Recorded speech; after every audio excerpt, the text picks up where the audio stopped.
Bienvenidos a todos. Hoy día tengo como invitado a Axel Kaiser. Axel, gracias por estar acá. Bienvenido. Encantado. Axel, eres abogado, filósofo, periodista, columnista, escritor. Si alguien el día de mañana tuviera que escribir un epígrafe de Axel, en que en vida fue, ¿cómo quisieras que te recuerden?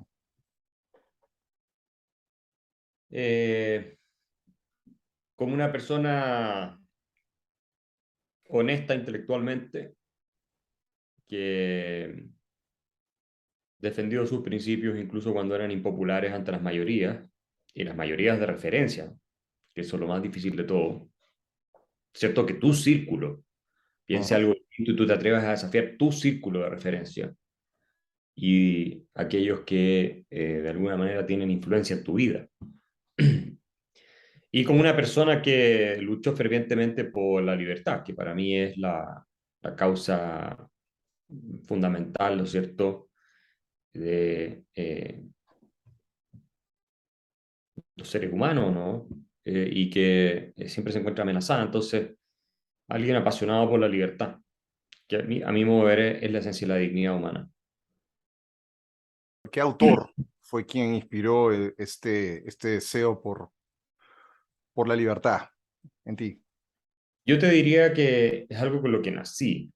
Es muy difícil explicar dónde viene esta vocación. Siempre la sentí. Y no hubo un autor que a mí me despertara estas ganas de cambiar el Pero mundo. quizá no despertara, pero validara lo que ya venías Sí, pensando. no, pero como eso exacto lo que te iba a decir. Pero sí hubo dos, yo te diría que fueron extremadamente influyentes, tanto como modelo intelectual, uno de ellos, como también como referente en todo lo que es el debate de ideas, que es el otro, y son Friedrich Hayek y Milton Friedman. O sea, ellos dos fueron las influencias más grandes sobre mi carrera o la decisión que tomé yo de seguir adelante en este camino tan difícil y arduo, porque sabemos que en general la tendencia humana es hacia la esclavitud, hacia la opresión, hacia la tiranía, a abrazar, ¿no es cierto?, al colectivo y no al individuo. Y ellos dos son geniales y son fundamentales, me parece a mí, eh, en la vida de muchas personas que decidieron dedicarse a esto. Hayek era más un intelectual, un académico, muy profundo, ¿cierto? Un pensador que abarcaba mucho más dimensiones que Friedman Ajá. y que si uno lo lee, tú eres capaz de llegar a la esencia de la libertad y sumergirte en un océano muy profundo de temas y conocimiento que él desarrolla. Friedman es un genio también, es un hombre que claramente contribuye de una manera decisiva a la disciplina de la economía en el siglo XX, pero me parece que su principal fuerte es su agilidad mental y sus dotes de polemista. O sea, Ajá. es un tipo con una claridad mental de tan alto nivel que es capaz además de transmitir las ideas de manera incontestable. No, no era posible derrotarlo en un debate. Y Hayek no tenía eso. Hayek era realmente el clásico profesor alemán que tú oyes disertar y te quedas dormido. O sea, la verdad, en cambio, Friedman era una fuerza, era una energía Entiendo. eh, que transforma su entorno con su mera presencia. No, hay bastante material videográfico de Friedman en Claro, YouTube. sí. Axel, te defines como un liberal clásico, pero tus contrarios dicen que eres un fascista, un neoliberal, un supremacista y demás istas. Mm. ¿Qué es para ti ser un liberal clásico? ¿Y cómo le podrías explicar a alguien en pocas palabras lo que te siente ser? Bueno, la gente critica y le dice fascista a todo hoy en día. Es decir, todos son fascistas, ¿no? Todos somos fascistas. Hayek, a Hayek también le dicen fascista. A Milton Friedman le dicen fascista. A Mises le dicen fascista. Eh, entonces, al final, cuando tú llegas a ese nivel de distorsión del concepto, simplemente no lo puedes tomar en serio, ¿cierto? La libertad económica es fascista.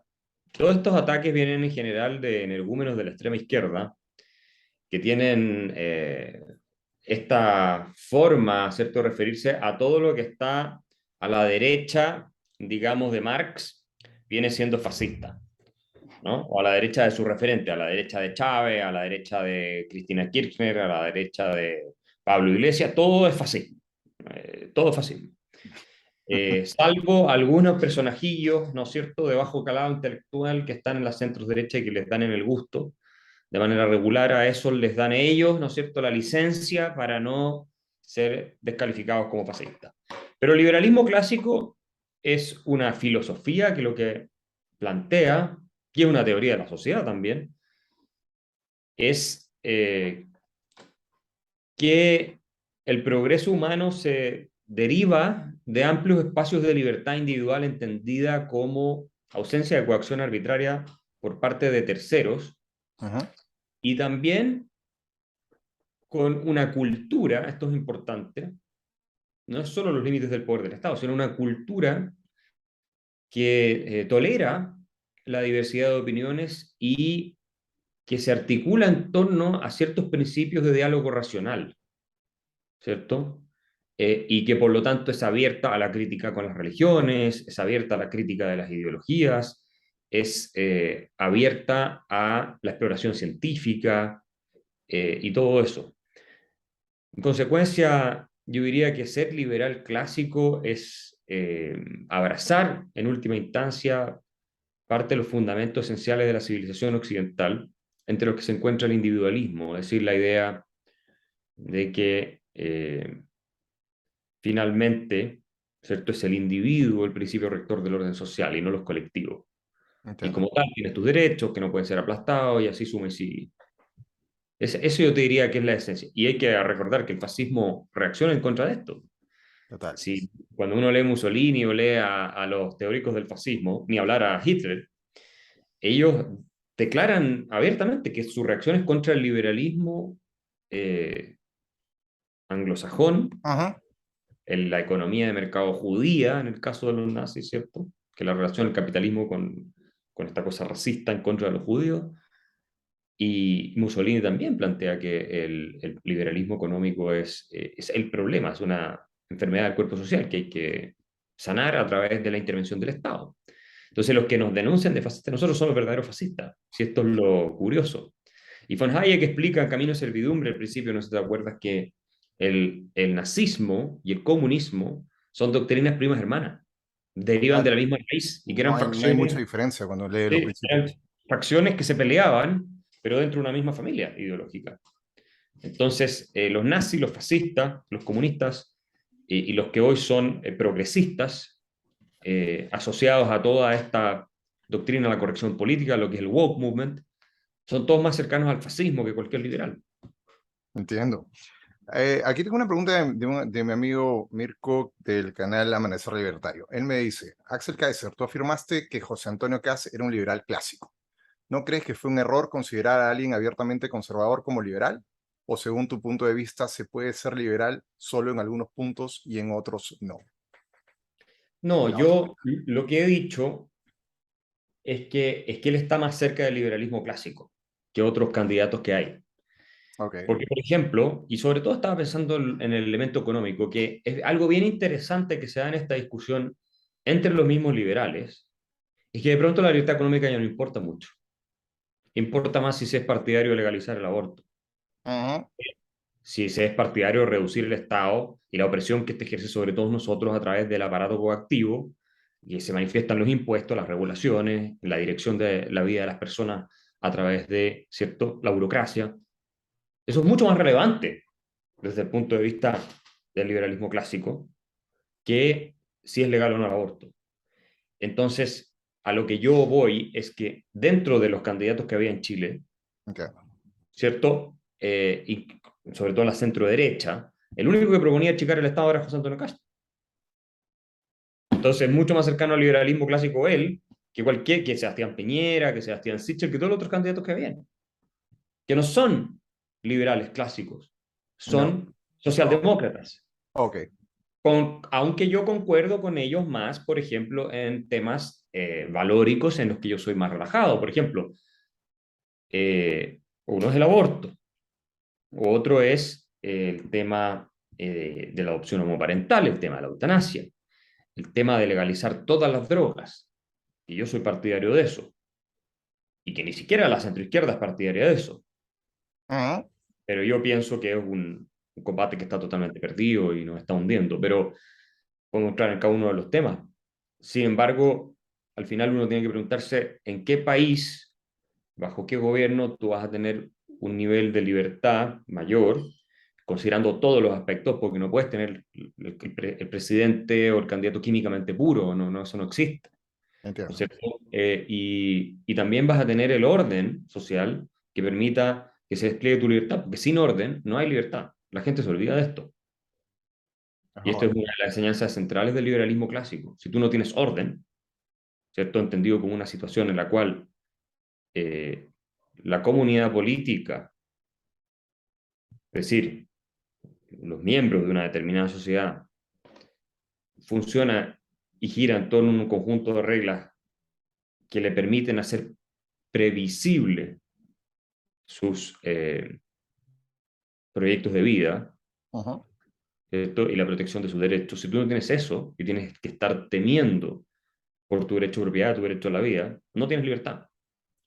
Es La verdad. gente se olvida que en el liberalismo clásico la libertad es una conquista civilizatoria, como dice Hayek, y es producto de un determinado orden institucional y social y cultural. No es solo un principio abstracto que uno defiende desde la teoría, que es como lamentablemente muchos liberales lo entienden. Entonces se ponen en una especie de pedestal de superioridad moral viviendo en Estados Unidos, ¿ah?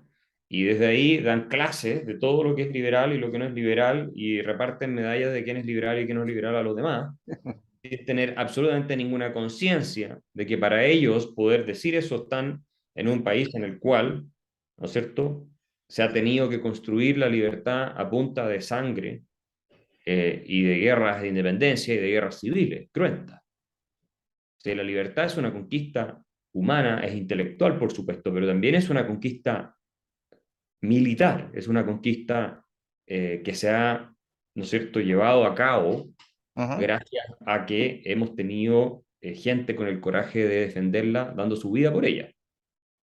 Y eso es algo que todos los liberales se olvidan. Es Aquí verdad. podemos hablar desde el Starbucks sobre el principio abstracto nada más y juzgar a todo el resto de acuerdo a ese principio abstracto. ¿Por qué hoy día seguimos hablando de izquierda y derecha, Axel?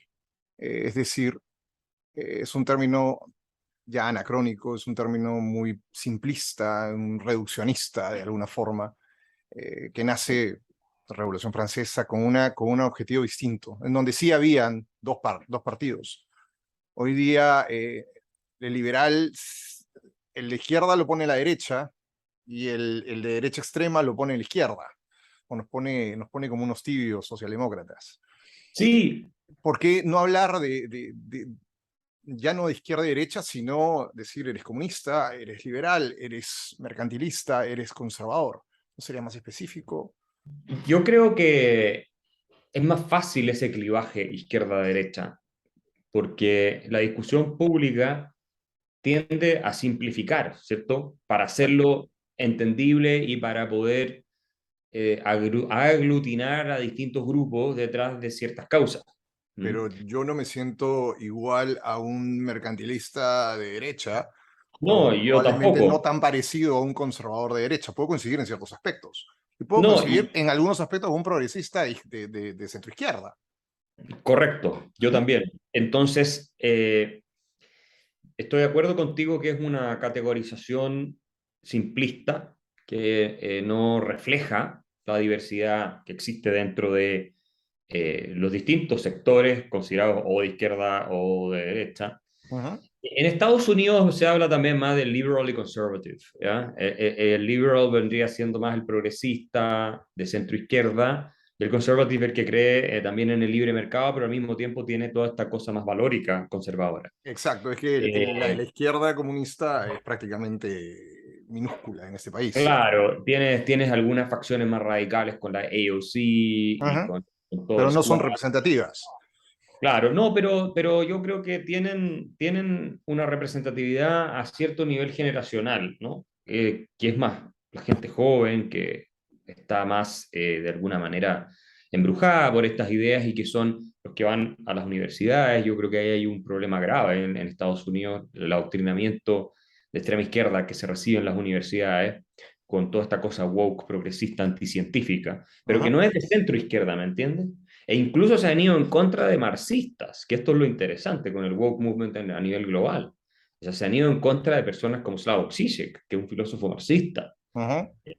o se han ido en contra de personas como J.K. Rowling, que es una feminista de centro izquierda moderada, pero de centro izquierda, digamos. No, no es una conservative, digamos. No, para nada. Entonces, es bien interesante ahí cómo esta revolución va exigiendo cada vez más pureza a sus supuestos adeptos o los que debieran estar en su campo, ¿no? Pero tú tienes razón que esa es una distinción que no te permite tener un cuadro completo respecto de las ideas que están en juego.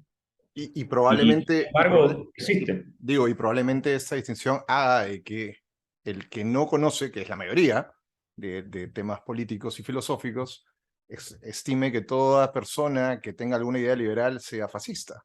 O sea, ese simplismo nos lleva a eso. Es que Y yo te la diría que derecha pone a la izquierda como rojo, como caviar, como progre, y esa muletilla realmente sí, es yo dañina en la te diría, discusión. yo te diría que vincular al, claro, está ocurriendo, eso viene sobre todo de la izquierda más histérica. En Estados Unidos se da Ujú. mucho ahora, ¿cierto? Por ejemplo, se decía por parte de todos que Trump era fascista. Y Trump no es fascista. O sea, Trump es un tipo que hasta cierto punto es un energúmeno, ¿cierto? Que es un tipo con formas espantosas, que también a mí me parece que lo que sí ya podría ser un poco más fascista, esto de negar el resultado de la elección, pero no Ujú. es algo que haya hecho solo él. En un minuto también se disputó la elección entre Bush y Al Gore, y Al Gore fue a tribunales para demandar, Es verdad. ¿no? Para que se revisaran votos, creo que era mismo en el estado de En Florida, Florida. que él Ujú. no quería reconocer el resultado de la elección, pero ahí no es fascista. Entonces, no, el fascismo es una doctrina súper clara que eh, establece, ¿cierto?, el control de la economía por parte del Estado y el control de de la sociedad civil por parte del Estado, la aniquilación de la libertad individual, esto es un movimiento totalitario, sí exalta valores que están más asociados al conservadurismo, eso es correcto, Ujú. pero al mismo tiempo tiene, desde el punto de vista de su orgánica estatal, una visión completamente socialista. Total. Entonces, no me parece a mí que ni Trump, ni Bolsonaro, ni ninguno de estos quepan en esa definición, ni tampoco Meloni ahora en Italia. Es Ujú. ridículo sostener eso, ¿me entiendes? Entonces, eh, creo que no se está siendo riguroso con el uso de esas etiquetas, como decir que Biden es comunista, tampoco es comunista, Tampoco lo es, para no nada. lo es. No tiene sentido sostener eso. Entonces, en los sectores más extremos sostienen esto y le pegan esa etiqueta a cualquiera que no piense como ellos. Es Entonces, si verdad. tú tampoco estás de acuerdo hoy día con la agenda más radical del feminismo Me Too, también eres pasar a ser un fascista. Si no estás de acuerdo, aunque seas de centro izquierda, ¿te fijas? O sea, si no estás de acuerdo con la agenda LGTB, la parte más dura de toda esa agenda trans, por ejemplo, eres un fascista. O sea, Dave Chappelle es un fascista porque hace rutinas de humor hablando de los trans. ¿Cómo va a ser? ¿Cómo vamos a estar llegando a ese nivel absurdo de descalificación? Entonces, fascismo se convirtió en una especie de mentolatum tóxico que tú se lo pones a cualquier cosa para tratar de contaminarla. Es probablemente sí. Pero el Ahora, fascismo es fascismo, no es cualquier cosa, opinión que no te guste. No, no es, eh, no es es, así. hay es obvio el mal uso de esa palabra. Ahora, pasando a la concepción de esta nueva cultura woke o de este empuje también llamado neomarxismo, como queramos llamarlo, hay gente que sostiene, algunos pensadores, por ejemplo, pensadores de tu generación, como es, por ejemplo, Agustín Laje, que hay algo detrás de esto, ¿no? Muchos hablan de una teoría conspirativa, entonces ven a un viejito como Soros o algún otro de ese mismo grupo, que, que de alguna forma son los titiriteros de este movimiento. Yo entiendo que ellos auspician y definitivamente hay dinero de por medio, pero no siento que ellos estén dirigiendo, o sea, no hay un doctor cerebro detrás de esta nueva tendencia. Creo que es una tendencia que hay y que la gente se cuelga para estar a la moda. ¿Tú qué opinas de eso? Yo estoy de acuerdo contigo. Yo pienso que esto es más complejo que pensar que hay una cabeza que dirige los hilos o un par de cabezas que dirigen los hilos. Sí, hay gente que promueve, que incentiva todo esto y lo financia, por supuesto, pero estas son modas intelectuales que se instalan gradualmente durante décadas. Se toman las instituciones, particularmente las universidades, de ahí saltan a los medios de comunicación y terminan formando parte de la cultura general, del conjunto de creencias, ideas que define la forma en que debatimos y pensamos en la sociedad. Y eso tiene efectos, por supuesto. Y de pronto, al llegar a un punto de masa crítica, este tipo de ideas infectan todo. Ajá. Infectan, ya salen de la universidad y los medios de comunicación y llegan a las Naciones Unidas, y llegan a los gobiernos, y llegan al Parlamento, y llegan a las empresas. Tenemos toda una discusión ahora con el woking en Estados Unidos.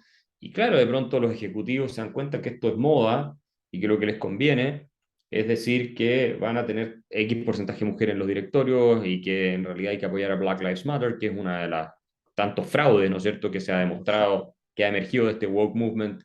Y uno tiene la impresión de que como las élites, una parte importante está promoviendo esto de manera tan activa, entonces hay un plan maligno desde arriba, ¿cierto?, de dirigir las cosas hacia allá.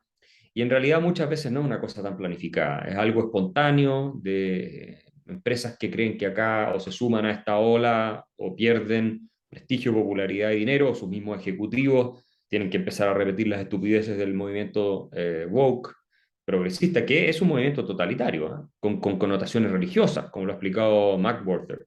O sea, cuando uno estudia los orígenes intelectuales de esto en el posmodernismo francés y la escuela de Frankfurt y todo, eran sucesores en distintos grados de Marx que se habían propuesto, en el caso de Foucault, por ejemplo, bueno, muchos de sus socios, o prácticamente todos, la destrucción de la civilización occidental. Esto es algo que hay gente que tú le dices esto y dice, ah, no, este es como la teoría de la conspiración fascista o que descalifican, ¿no es cierto?, a las personas que dicen esto porque niegan que haya una agenda intelectual, ¿no es cierto?, de atacar a la civilización occidental, pero ellos mismos lo declaran. Tú cuando lees sus textos está súper claro, ellos lo dicen. Ajá.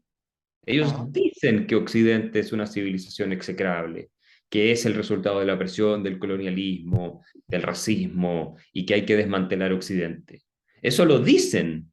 Entonces, no es como que aquí tú estés haciendo una interpretación demasiado eh, conspiranoica de los textos de la Escuela de Frankfurt, una Ajá. parte al menos, no toda, pero una parte de la Escuela de Frankfurt o de los postmodernos tipo Foucault. Ellos lo dicen textualmente. De hecho, cuando tú leas a Horkheimer y Adorno, su libro Dialectics of the Enlightenment, tú te das cuenta de que ellos te explican textualmente que lo que quieren es revertir los ideales de la Ilustración, que es una de las grandes conquistas de la civilización occidental y que no parte solo con el movimiento ilustrado, que tiene raíces, ¿no es cierto?, situadas hacia atrás hasta en la Grecia clásica, Roma, todo eso. Ellos lo dicen. Entonces, ¿de qué estamos hablando? Y por eso tú tienes esta regresión tribal en el woke movement, que es a un estado de cosas anterior a la idea de individuo y al principio de que la razón es el instrumento para resolver las diferencias y explicar y ordenar el mundo.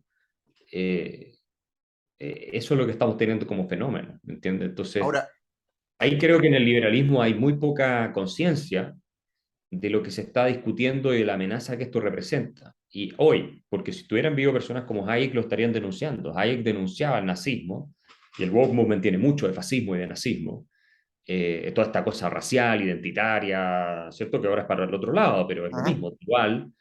Bueno, él planteaba que esta era una amenaza el marxismo y el nacionalsocialismo a la civilización occidental. Él lo entendía así, y lo dice textualmente.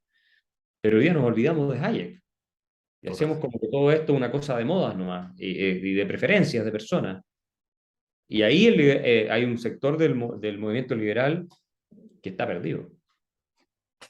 Ahora, este sujeto de lucha que fue el obrero hasta los años 70, hoy día se ha dividido en varios sujetos de lucha, ¿no?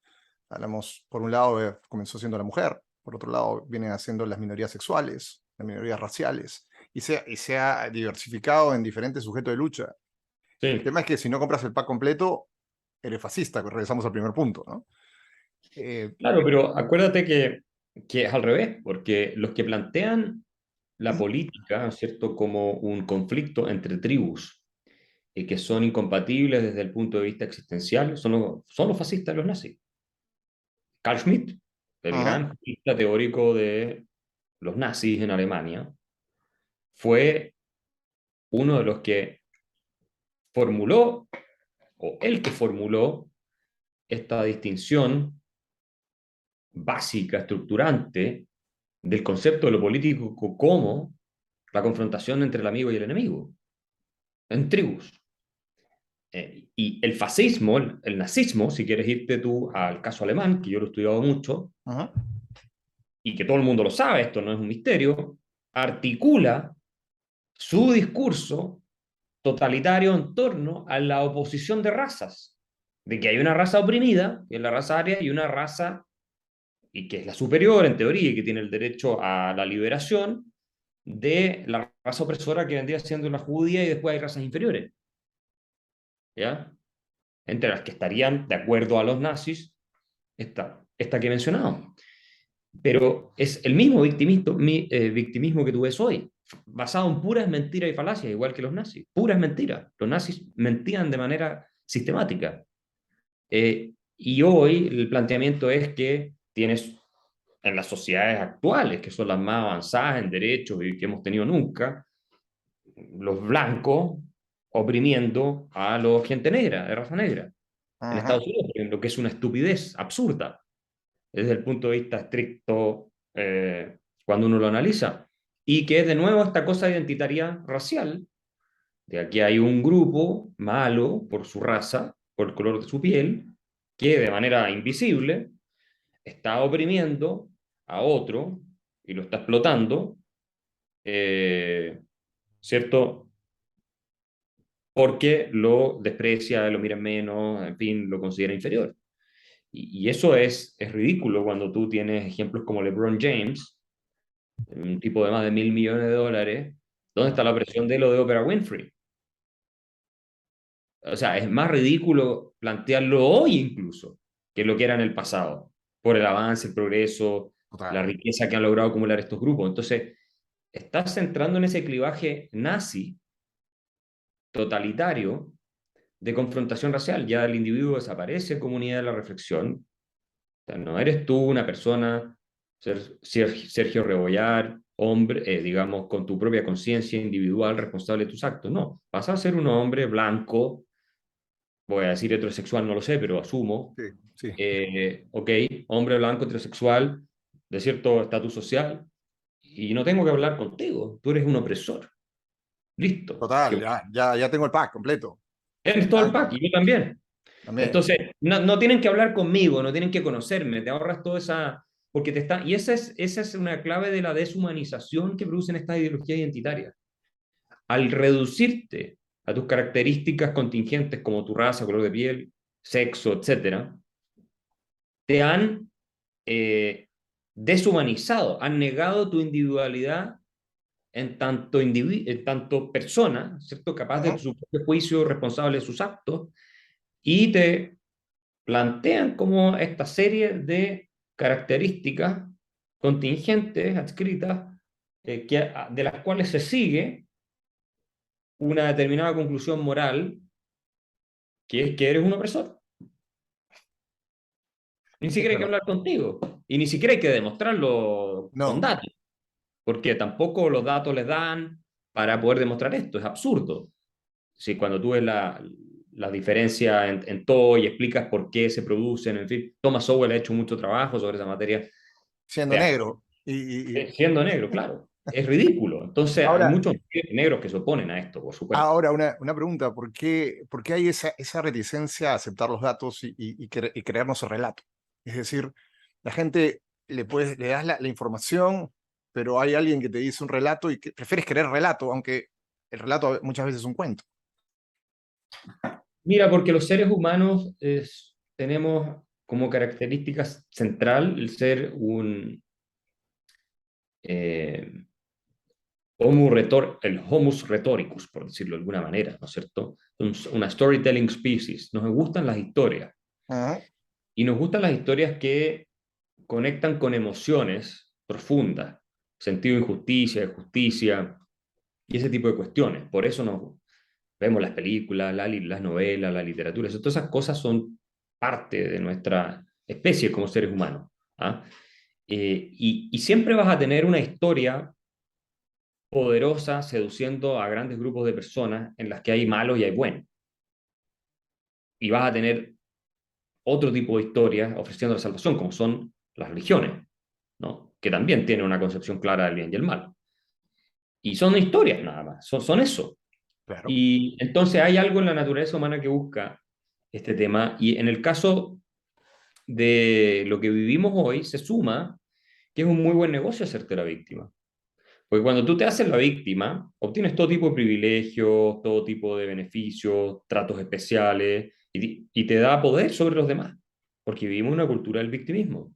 En la cultura del Solo que victimismo, una pausa. Ese victimismo parte desde hace poco, es decir, el concepto ha cambiado. Antes veíamos al héroe como claro, la persona que se enfrentaba y no tenía miedo. Hoy día el héroe es el que le hacen daño, el que no puede defenderse solo. claro, el héroe es el incapaz, el incompetente, el débil, ¿no es cierto? La persona que no lucha contra sus demonios, que no mata al dragón, que se pone a llorar y dice, no puedo hacer nada, soy víctima de una conspiración de todos los demás, o soy un producto de sociedades que me han cerrado las puertas por el racismo sistémico o por lo que sea. O sea, el victimismo, el lloriqueo permanente de grupos de personas nada admirables porque no tienen nada que mostrar y que es una forma de triunfo del resentimiento, ¿no? La inversión de los valores. En vez de admirar al héroe, al que sí va y mata al dragón, al que sí va Ajá. al frente, al que sí confronta, ¿no es cierto?, sus propios demonios, el que se fortalece, el que va al gimnasio todos los días, el que es disciplinado, el que trabaja duro, el que es honesto, el que no se vive quejando, el que enfrenta la adversidad con entereza. En vez de admirar todo eso, admiramos a la persona que está quejándose, que está llorando, que declara que es víctima de estructuras invisibles que la están oprimiendo, que es obesa, que no va al gimnasio y no hace el mínimo esfuerzo para salir adelante, ni siquiera desde el punto de vista físico. Y eso, eh, bueno, es parte de la decadencia que estamos enfrentando a cierto nivel en nuestra civilización. ¿No? Admiramos al que no quiere ir a estudiar y esforzarse, admiramos al que se queja, o le damos la razón al menos. Viste, ahora hace Ajá. poco hubo un escándalo en la Universidad de Nueva York porque un profesor de química orgánica, si no mal recuerdo, que es uno de los grandes expertos en Estados Unidos, un señor ya que va en retiro, lo expulsaron de la universidad porque los alumnos se quejaron que tenían que estudiar demasiado con él. Y la universidad le dio la razón a los alumnos. Dios. Pero ¿cómo vamos a estar llegando a un nivel? Lo trata Bill Maher en el último Real Time. ¿Cómo vamos a estar llegando a un nivel en el cual hay que aplaudir o hay que hacerle caso a personas jóvenes, ¿cierto? Que no quieren esforzarse para ser profesionales, en este caso de medicina, porque son estudiantes de medicina, que no tienen que esforzarse ya para obtener el título. Es verdad. Y eso, en eso hemos terminado. Ahora, hay también incentivos institucionales en estas cosas. Como digo, cuando tú te presentas como víctima, te premian, te haces el ofendido, y esta indignación te genera una excitación también, ¿no? Y hay un desorden de la personalidad que es el Hay, narcisismo, hay un que está en beneficio todo económico el también. narcisismo de la víctima, o sea, esta gente que se da un valor y una importancia a sí misma excesiva y que se atribuye el derecho de ir cancelando y censurando voces que le resultan ofensivas, ¿ah? Y viven buscando razones para ofenderse todo el tiempo, porque les genera este kick, ¿no? La Ajá. adrenalina de excitación, oh, estoy indignado, ah, de superioridad respecto a los demás, y de autoritarismo, para ir a cancelar y censurar a los otros. Y la pregunta es, a dónde crees que va a llegar esto? O sea, es decir, mensajes como el tuyo probablemente ayuden a apagar ciertos incendios, pero esto es una tendencia no global, sino es en todo Occidente, por decirlo de una forma. ¿Cuándo Bueno, el acabará? problema, Y si acaba, ¿cómo acabará? O sea, ¿regresaremos al punto de partida? bueno, lo que ocurre es que ya estás teniendo reacciones a esto, algunas razonables, otras no tan razonables, porque cuando tú llegas a un nivel en el que decir que una mujer es una mujer y un hombre es un hombre, eh, yo entiendo que es más compleja la discusión, ¿m? Mm, No quiero decir, pero cuando eso es motivo de perder tu vida, básicamente, ¿no? De que te cancelen, de que te censuren, te expulsen, de que no puedas trabajar. Lo que ocurre es una indignación que primero es subterránea, y no en la persona, sino en la gente que ve esto, porque esto se empieza a masificar y a generalizar. Y después se manifiesta en una elección como la de Trump, por ejemplo.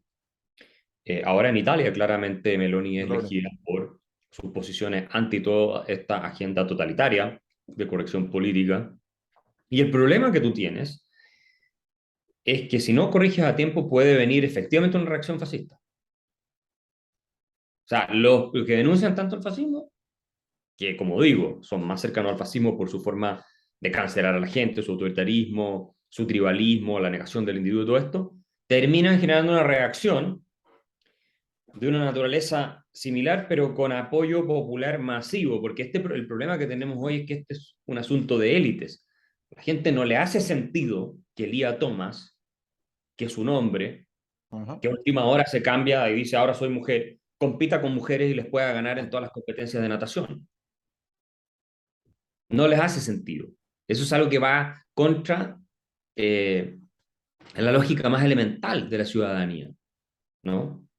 Entonces, el problema es que como hemos llegado a un extremo en esto, el péndulo después puede llegar a volcarse con mucha fuerza para el otro lado, más que lo que es necesario para corregir este asunto. Y ahí también me preocupo yo. Entonces, a mí me gustan figuras como Jonathan Haidt o Steven Pinker, por ejemplo, que Ujú. son, de hecho, de centro izquierda. Y obviamente me gustan personas como Neil Ferguson, como Thomas Sowell, porque todos ellos pueden conversar. Tenemos que poder conversar, defender la libertad de expresión y también defender la ciencia. Si aquí lo que está pasando es que esto está corrompiendo hasta la ciencia. O sea, ya hay artículos científicos que no puedes publicar porque son políticamente incorrectos. Jonathan Haidt acaba de renunciar, por lo demás, a una asociación académica muy prestigiosa de la que él formaba parte, por que empezó a abrazar estas ideas woke y él dijo, yo no voy a ser parte de una organización académica que ya no está persiguiendo la verdad, que está persiguiendo una agenda política. Entonces todas las organizaciones se están infectando con esto y son las élites arriba. Y el problema es que la ciudadanía le pierde la confianza después a la ciencia, a las universidades, a los expertos, porque ya no están efectivamente tratando de transmitir un mensaje que sea verdadero, sino que persiguiendo una agenda de justicia social, como ellos la entienden, a la cual la verdad no le importa absolutamente nada, le importa una agenda de poder, nada más. Ahora, este es un fenómeno netamente occidente, incluido Latinoamérica. Sí, sí, es Esto no ocurre en occidental. Asia, no ocurre en el No, sudeste asiático, ni en África. claro, no, no, eso es parte de nuestro desarrollo cultural propio occidental, de nuestra tradición intelectual, que probablemente tiene mucho que ver con la matriz cristiana de nuestra civilización y que son desviaciones y perversiones finalmente de esa matriz. Ahí hay un análisis muy profundo que se puede hacer, pero Ujú. efectivamente tú no lo ves en Asia, no lo ves ni en el mundo musulmán, obviamente, ni en ninguna de esas partes.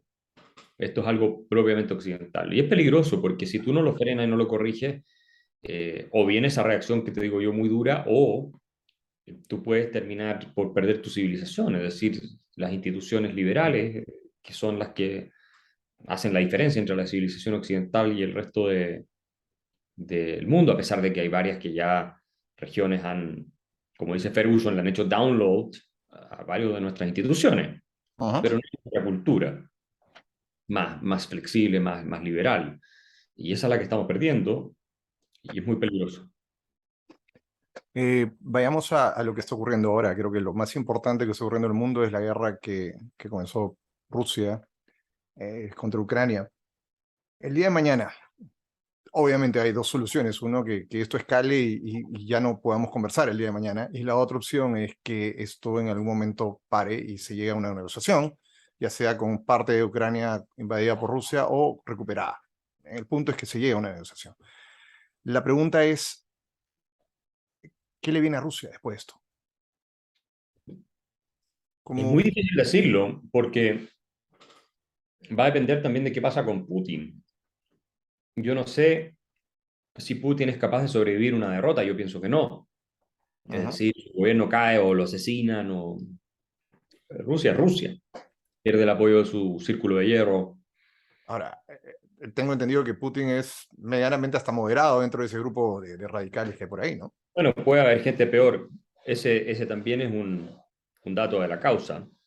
Ahora, Rusia va a quedar, sin ninguna duda, después de esto, muy debilitada, muy estigmatizada, muy desconectada, al menos de Occidente. O sea, se había avanzado mucho en integrarse con ellos, pero acá es un antes y un después.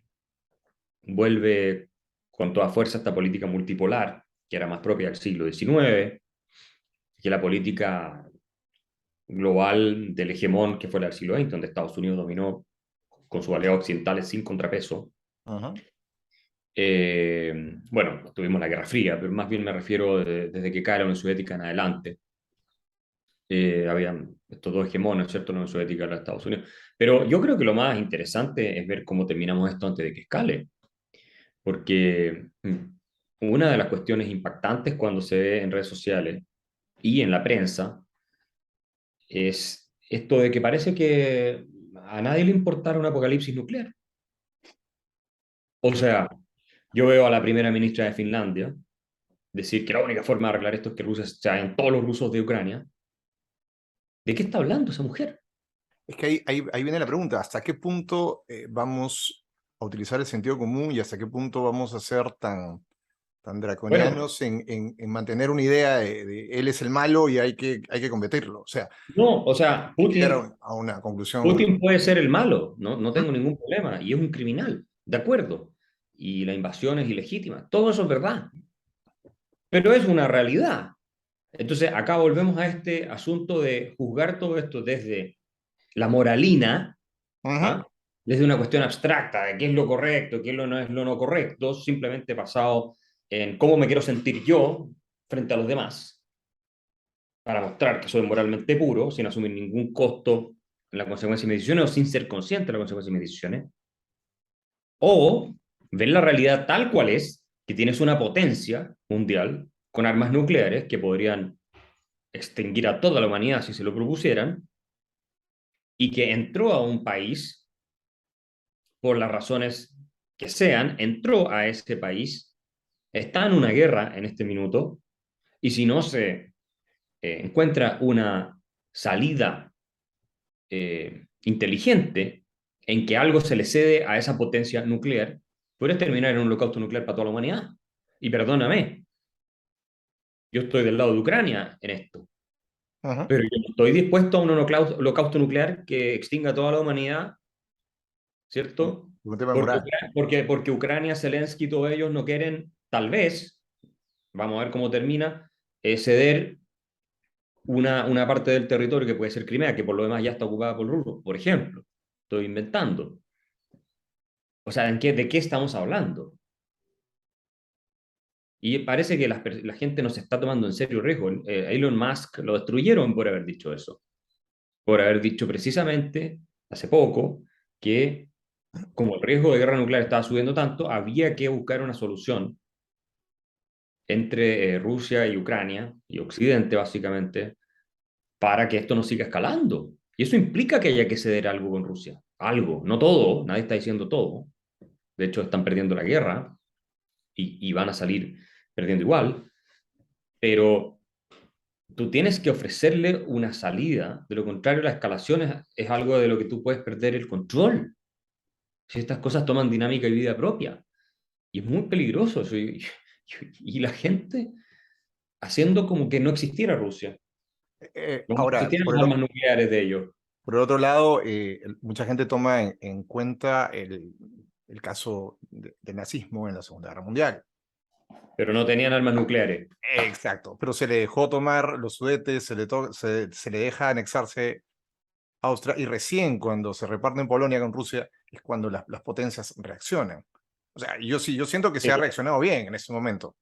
Se ha El caso, limitado esta invasión hasta cierto punto, pero hay que llegar a una salida, de eso estamos de acuerdo.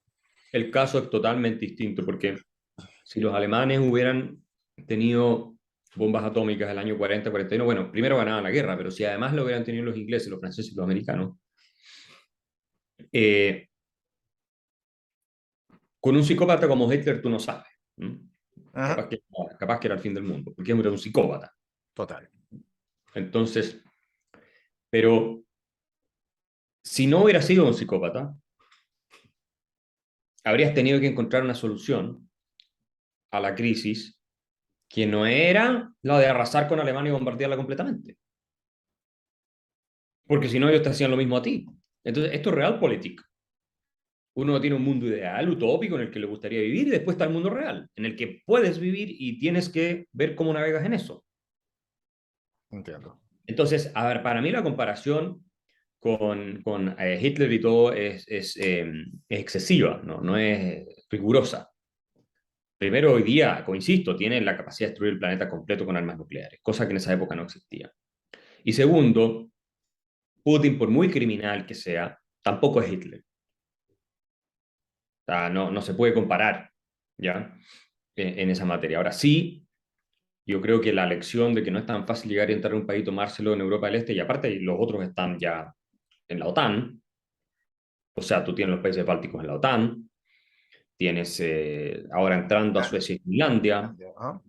tienes, qué sé yo. Entonces, eh,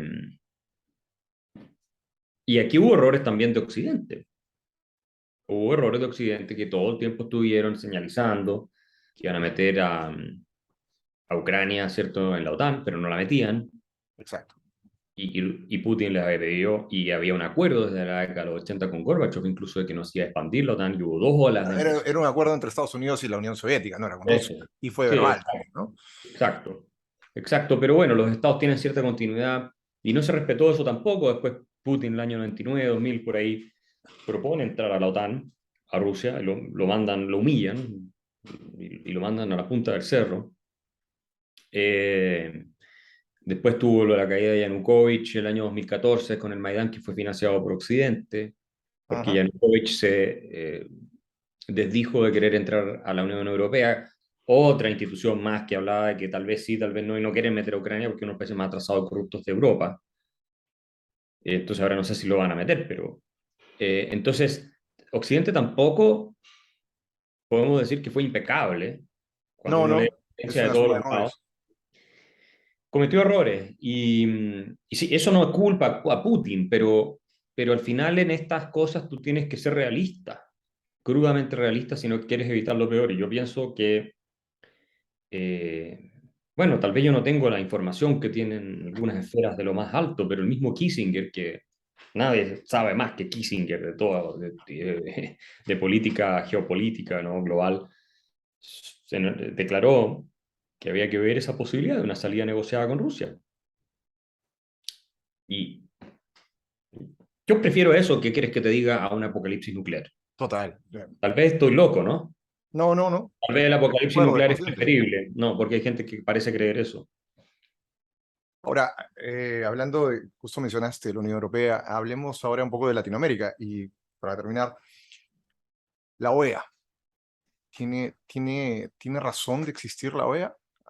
La semana pasada estuvo Almagro en Perú y felicitaba a mi presidente Pedro Castillo diciendo que había hecho una gran labor en el tema, en el agro, cuando no ha sido capaz de comprar fertilizantes este año y cuando hace un año prometió una famosa segunda reforma agraria y no ha hecho absolutamente nada. Eh, la OEA es un Bueno, órgano político, la OEA es un órgano decorativo. ¿Para qué nos sirve la OEA? mira, no sirve de mucho, la verdad. O sea, la OEA no pudo impedir que Venezuela se convirtiera en Venezuela, que Ortega se convirtiera en dictador en Nicaragua, toda la expansión del crimen organizado por la región, que Argentina sea un fracaso. A la OEA no sirve de mucho, por lo que yo conozco la institucionalidad y cómo ha influido en la región, y tampoco puedo decir que soy un conocedor en detalle. Sí creo que Luis Almagro ha hecho en general un buen rol, por lo menos de condenar el régimen venezolano, de ser más duro en la defensa de los derechos humanos, cosa que José Miguel Insulza no hizo, porque se alineó con Chávez, el senador socialista que hoy día es el senador socialista en Chile, ¿no? Sí, sí. Y que fue siempre servicial a la agenda de la izquierda extrema, especialmente cuando el precio del petróleo estaba muy alto y Chávez regalaba dinero a todas partes. Entonces, creo que desde ese punto de vista puede tener alguna llegada, sobre todo si tienes buena gente adentro, intentando conectar al mundo más latino con Estados Unidos, y tratar de involucrarlos a ellos para que no abandonen completamente la región y todas esas cosas. Pero no veo mucha utilidad, para serte franco, en la OEA. No veo mucha utilidad. No tengo claro en qué han hecho una diferencia, la verdad. Ok.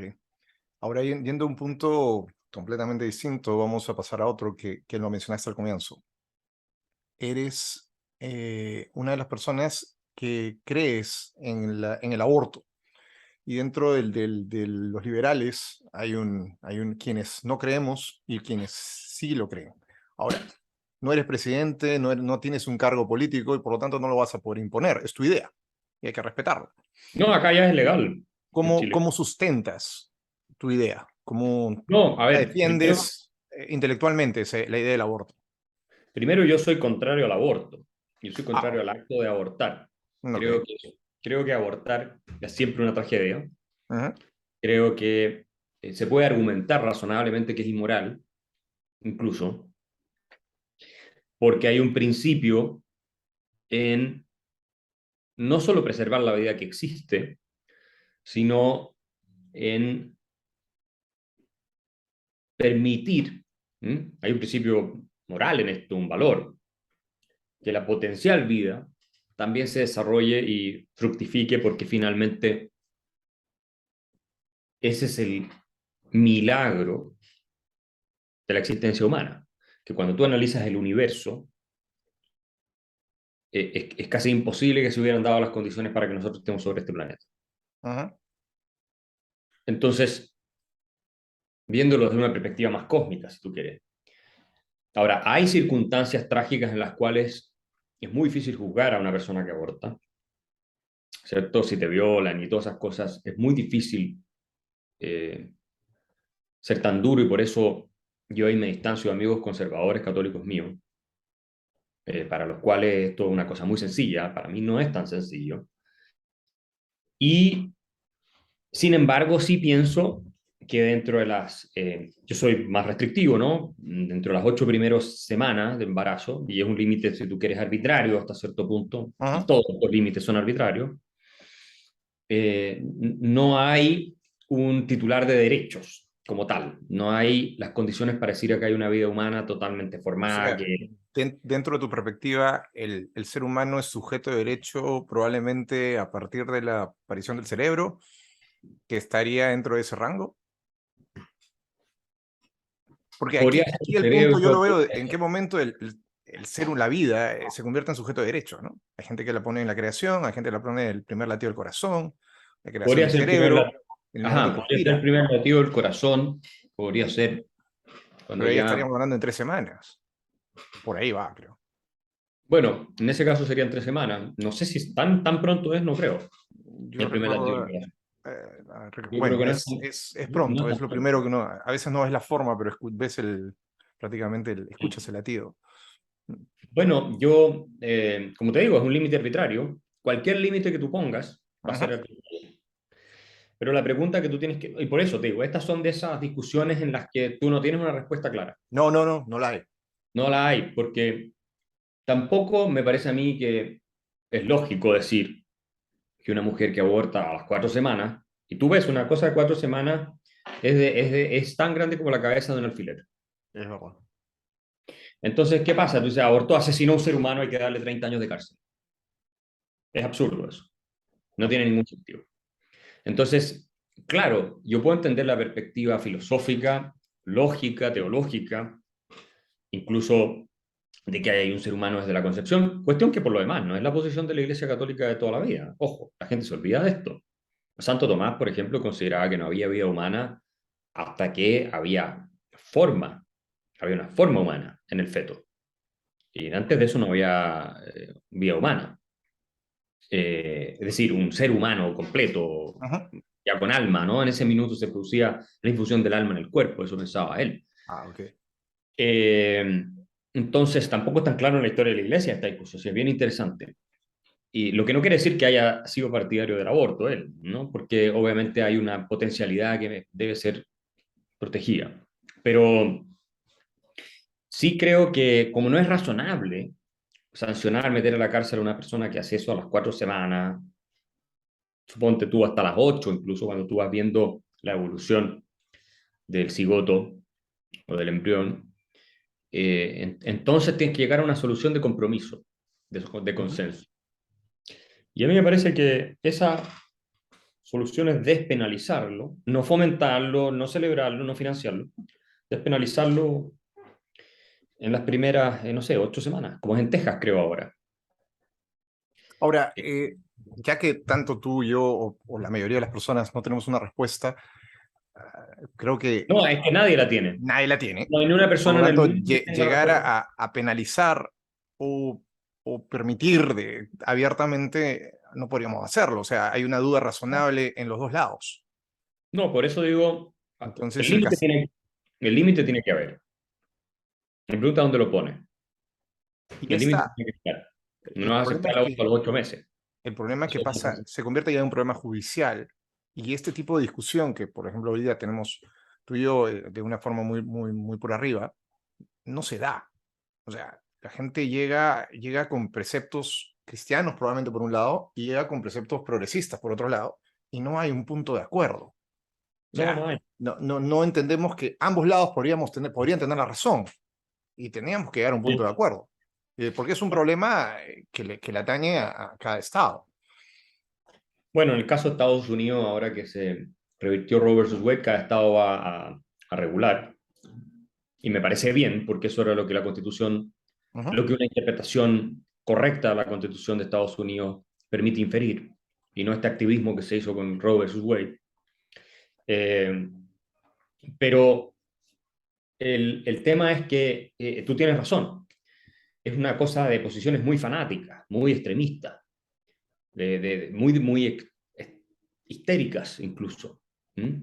O sea, los conservadores, hay conservadores que en esto, y yo entiendo esa sensibilidad, ¿no?, que tienen ellos, que llegan al punto, no sé, de querer clausurar clínicas y de querer Ujú. bloquear el acceso a personas a una posición muy extrema. Y después están progresistas que también entiendo la posición de muchos de ellos, no de los que dicen que hay que abortar hasta los 9 meses, porque eso ya me parece completamente infame y criminal. O sea, eso ya es delirante. O sea, entre no abortar y poder abortar a los 9 meses, prefiero prohibir completamente el aborto, Ujú. porque no voy a legalizar el infanticidio. Así de simple. Pero claro, sin irse a esos dos extremos, me parece que la solución que se ha encontrado en general en el mundo occidental es, bueno, se permite dentro de un cierto límite de tiempo, ¿ya? No, no hasta el último día, pero sí dentro de un cierto límite de tiempo. ¿Y cuál es el límite de tiempo? Bueno, ya ahí podemos discutir. Hay gente que dice son 3 meses, hay gente que dice son 6, a mí 6 ya me parece excesivo. Yo digo son 2 meses.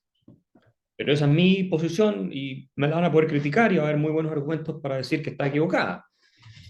Y yo tengo argumentos para sostener que es la correcta, pero cuando me digan entonces tiene que ser a los 3, yo voy a tener argumentos para sostener que esa posición es equivocada. Y este es el problema de este debate, que no tienes cómo resolverlo y zanjarlo No, no eh, hay, no hay cómo. de manera categórica, como si es el caso de es legítimo matar o no a un niño de 2 años. Ahí nadie tiene duda de que no es legítimo. Bueno, Ujú. tal vez salvo algunos psicópatas por ahí. Bueno, ya para terminar, quería hacerte una ping-pong político, Axel. Te voy a dar algunos nombres y me vas a dar tu apreciación rápida de lo que piensa de ellos. Comencemos con una amiga tuya, Gloria Álvarez. Carismática, enérgica, valiente. Donald Trump. Eh, Donald Trump es disruptor, es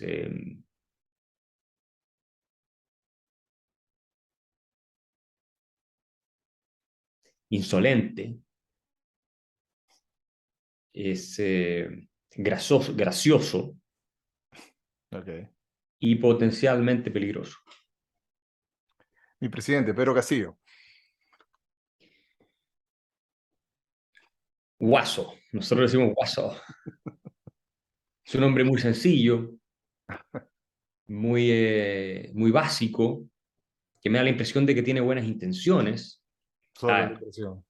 pésimas ideas, nefastas, pero yo no lo conozco tanto, pero da la impresión que tuviera buenas intenciones Daría la impresión, pero no las y, tiene. y muy peligroso, sobre Javier todo con la Milei. gente joven.